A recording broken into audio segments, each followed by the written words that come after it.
یعنی اللہ کے سوا نہ کوئی مددگار ہوگا، نہ کوئی سفارشی کرنے والا ہوگا. تو انسان کیا ہے، صرف اپنے اعمال کے ساتھ پیش ہوگا. دنیا میں کیا ہوتا ہے، اے کسی منسٹر سے ملنا ہے تو 4 لوگ میرے ساتھ ہوئیں گے، پھر 4 پڑاؤ ملیں گے منسٹر تک پہنچنے کے لیے. یہاں پر اللہ ڈائریکٹ کہہ رہا ہے کہ ایک بندہ اللہ کا جب پیش ہوگا اللہ کے سامنے، وہ صرف اپنے اعمال کی گٹھری لے کر پیش ہوگا اور کچھ نہیں ہوگا. کوئی سفارشی نہیں ہوگا اس کے پاس، کوئی مددگار نہیں ہوگا اس کے لیے. تو یہاں پر یہ بتایا جا رہا ہے کہ انسان صرف اپنے اعمال کے ساتھ پیش ہوں گے اور اس کا بوجھا کوئی اور نہیں اٹھایا ہوگا. یعنی ایسا نہیں کہ میرا بوجھا میرا شوہر اٹھائے گا. جس دنیا میں ہوتا ہے میرا بوجھ زیادہ ہے تو میرا شوہر یا میرا بیٹا یا میرا بھائی، ہاں کوئی تو اٹھاتا ہے نا دنیا میں. لیکن وہاں پر نہیں، وہاں پر پوری کی پوری گٹری خود کو لے کر چلنی پڑے گی، اپنا بوجھا خود کو ڈھونا پڑے گا. تو یہ یہاں پر پتا چلتا ہے لعلہم یتقون، تاکہ تاکہ یہ چیزیں بتانے کے لیے اللہ تعالیٰ کیوں کہہ رہا ہے نبی صلی اللہ علیہ وسلم کو، تاکہ ہم تقوی اختیار کریں، تاکہ ہم گناہوں سے بچیں. یعنی اگر مجھے پتا ہے سامنے کھڈا ہے ایک، تو میں اگر مجھے کسی نے نہیں بتایا تو جا کر گر جاؤں گی، رائٹ. لیکن مجھے کسی نے الرٹ کیا دیکھو سامنے ڈینجر زون ہے مت جاؤ، تو میں بالکل نہیں جاؤں گی، آئی ول اسٹاپ، رائٹ. اسی لیے تو نبیوں کو بھیجا گیا کہ دیکھو سامنے تمہارے سیدھے راستہ جو چلنا ہے، اگر تم ٹیڑھے راستے سے چل رہے ہو تو کہیں نہ کہیں گر جاؤ گے ڈینجر زون سے. تو یہی اللہ نے اسی لیے رسولوں کو بھیجا لعلہم یتقون، تاکہ ہم بچیں، گناہ کرنے سے بچیں اور نیکی کی راہوں کو لے لیں، نیک بنیں، اپنے آپ کو نیک متقی پرہیزگار بنائیں. اس وجہ سے اللہ تعالیٰ نے یہ آیت کوٹ کری ہے یہاں پہ. یعنی لوگوں کو نصیحت ہے یہ، یعنی اللہ کا جو خوف رکھنے والے ہیں کہ نبی صلی اللہ علیہ وسلم کو اللہ حکم دیتا ہے کہ انہی قرآن کے ذریعے الرٹ کر دو، وارن کر دو کہ وہ دین آنے والا ہے جب صرف اللہ کا سہارا ہوگا. نہ دنیا کے رشتے کام آئیں گے اس دن، نہ کوئی سفارشی کام آئیں گے. اگر دل میں یہ یقین پیدا ہو جائے تو انسان لازماً تقوی والا پرہیزگار والا ہو جائے گا.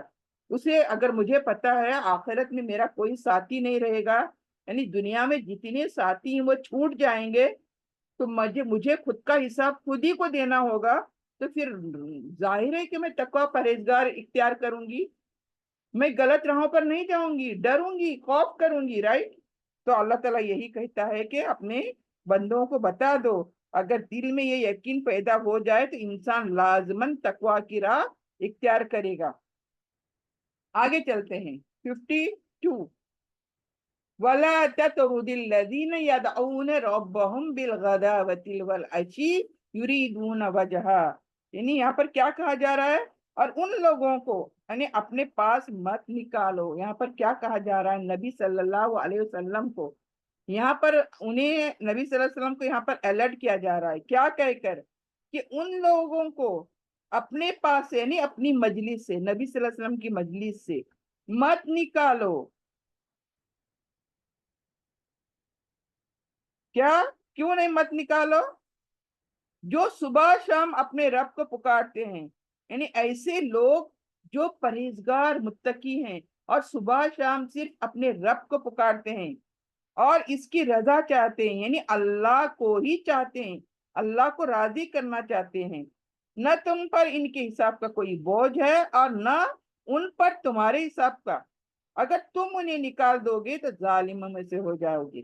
یہاں پر دیکھیں ایک چھوٹا سا اللہ تعالیٰ نے نبی صلی اللہ علیہ وسلم کو ایک الرٹ کیا ہے کیا کہ اس آیت میں اللہ تعالیٰ نے ان لوگوں کے بارے میں آیت نازل کری ہے یہ جو بظاہر کوئی حیثیت نہیں رکھتے تھے. یعنی ہمارے معاشرے میں کیا ہوتا ہے آج، ہمارے یہاں پر آج بھی ہے اور قیامت تک رہے گا، ہمارے معاشرے میں اسٹینڈرڈ آف لیونگ، دو اسٹینڈرڈ، ایک ہائی کیلیبر کے، ایک لوور کلاس، اور اگر مڈل بھی ہے تو اور لوور کلاس جو ہے غریب، جس کو ہم بولتے ہیں، ہم ڈائریکٹ کیا بولتے ہیں، غریب بولتے ہیں. غریب لوگ جو بیچارے مصیبتوں میں ہوتے ہیں، پریشان ہوتے ہیں ہر وقت، کچھ ہوتا نہیں ہے ان کے پاس، تو ایسے کیٹیگریز کے لوگ، تو اللہ سبحانہ تعالیٰ یہاں پر کیا کوٹ کر رہا ہے دیکھیں، وَلَا تَطْرُدْ، یعنی نبی صلی اللہ علیہ وسلم کو اللہ سبحانہ تعالیٰ نے سختی سے منع کیا، کس بات کے لیے؟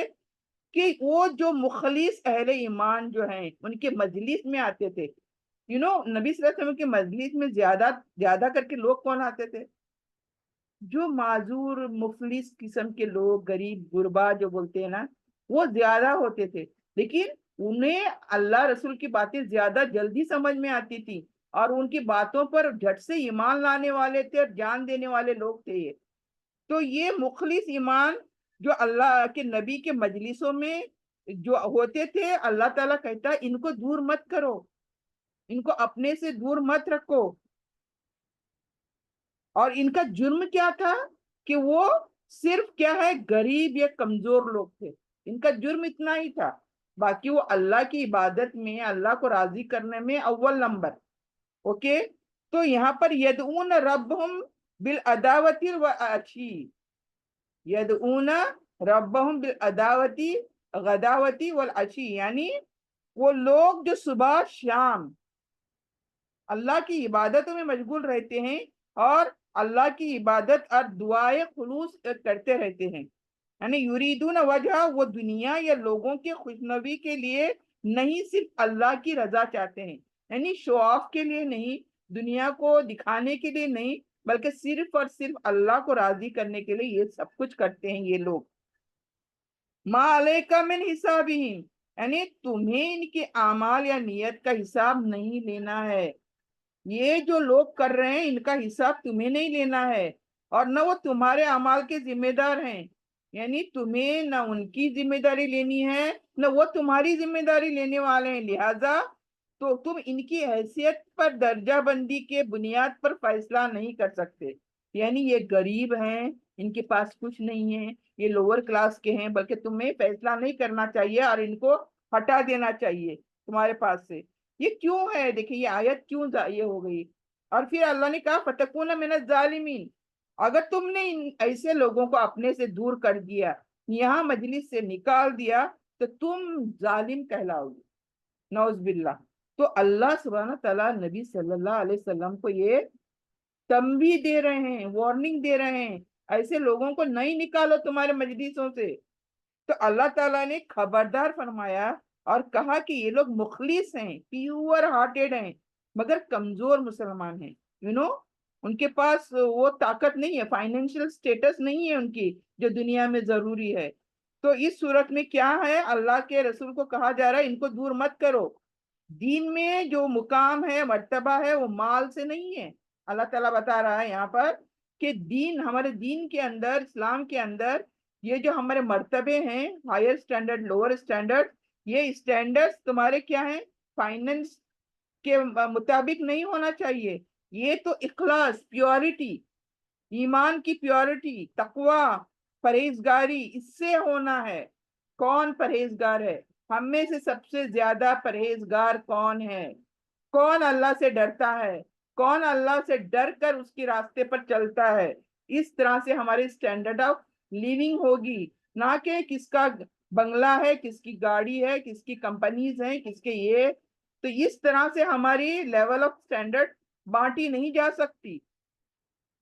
تو یہ چیز یہاں پر دیکھیں کلیئرلی مینشن کر رہا ہے اللہ تعالیٰ،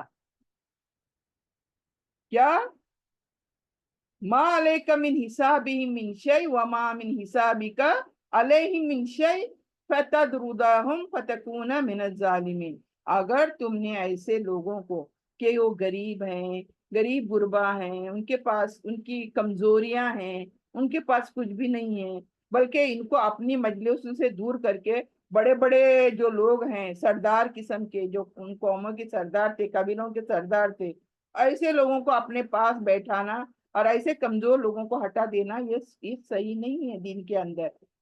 تو یہ چیز دیکھیں، وی آر آل ون، اللہ کی نظر میں ہم سب ایک ہیں، اور سب سے اوپر میں اگر اللہ کی نظر میں اوپر ہوں گی تو یہ میرے تقوی پرہیزگاری کی وجہ سے، ادروائز میرے کتنے کیا بولتے بنگلے ہونے دو، کتنے گاڑیاں ہونے دو، کتنی کمپنیاں ہونے دو، چاہے جتنا مال میرے پاس ہونے دو، اللہ کی نظر میں میں کچھ بھی نہیں ہوں. تو میرا تقوی اور میری پرہیزگاری سے ہی اللہ مجھے پہچاننے والا ہے. تو یہ چیز یہاں پر اس طرح سے سمجھ میں آتی ہے. 53 وَكَذَلِكَ فَتَنَّ بَعْضَهُمْ بِبَعْضٍ لِيَقُولُوا أَهَٰؤُلَاءِ مَنَّ اللَّهُ عَلَيْهِم مِّن بَيْنِنَا أَلَيْسَ اللَّهُ بِأَعْلَمَ بِالشَّاكِرِينَ. 53 آیت کیا کہتی ہے دیکھیں. اور اسی طرح ہم نے کمزور لوگوں کو، یعنی یہ کنٹینیو ہو رہا ہے ابھی کمزور لوگوں کی بات، کمزور یعنی غریب غربا جو نبی صلی اللہ علیہ وسلم کی مجلس میں آتے تھے ان کی بات یہاں پر. کیوں؟ وہ نبی صلی اللہ علیہ وسلم کے دور میں جو بڑے قبیلوں کے سردار تھے، بڑے بڑے جو لوگ تھے، وہ کیا کہتے تھے نبی صلی اللہ علیہ وسلم کو؟ وہ کمپلین کرتے تھے کہ اگر تمہارے مجلسوں سے ان کو ہٹا دو، غریب غربا کو ہٹا دو، تو ہم آ کر بیٹھیں گے، ہم آپ کی بات سنیں گے، ورنہ ہم ان کے ساتھ بیٹھنے والے نہیں ہیں، یہ غریب غربا کے ساتھ ہم نہیں بیٹھنے والے.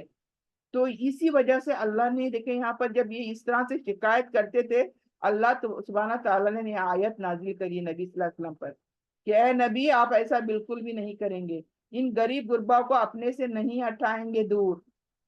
تو یہ چیزیں اللہ نے یہاں پر دیکھے وارننگ دے دی نبی صلی اللہ علیہ وسلم کو.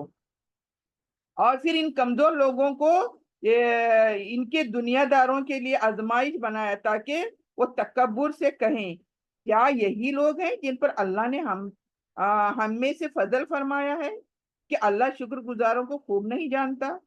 تو یہاں پر یہ لوگ آتے تھے، یہ قبیلے کے بڑے سردار، یہ بڑے بڑے لوگ، بزنس تاجر لوگ، اور یہ آ کر نبی صلی اللہ علیہ وسلم کو کیا کہتے تھے معلوم ہے؟ کیا یہی لوگ ہیں جن پر اللہ نے ہم سے زیادہ فضیلت بخشی ہے؟ مطلب ایسے لوگ ہیں جن کو اللہ تعالیٰ نے مطلب ہائی سٹینڈرڈ دیا ہے، یعنی کمپیئر ٹو اس یہ کیا ہیں؟ ان سے تو ہم بہتر ہیں نا، ہمارے پاس کیا نہیں ہے، ہمارے پاس دنیا کا سب کچھ ہے. تو کہ ایسے لوگوں کو اللہ نے چنا ہے. یہ حکارت کی نظر میں یہ ایسے بولتے تھے، نبی صلی اللہ علیہ وسلم کو بولتے تھے کیا ایسے لوگوں کو فضیلت دی ہے اللہ نے ہم پر ان کمپیریزن آف ارتھ، ہم جیسے لوگوں پر. تو یہاں پر دیکھیں یہ آیت کیا 52 کی کنٹینیوشن ہے.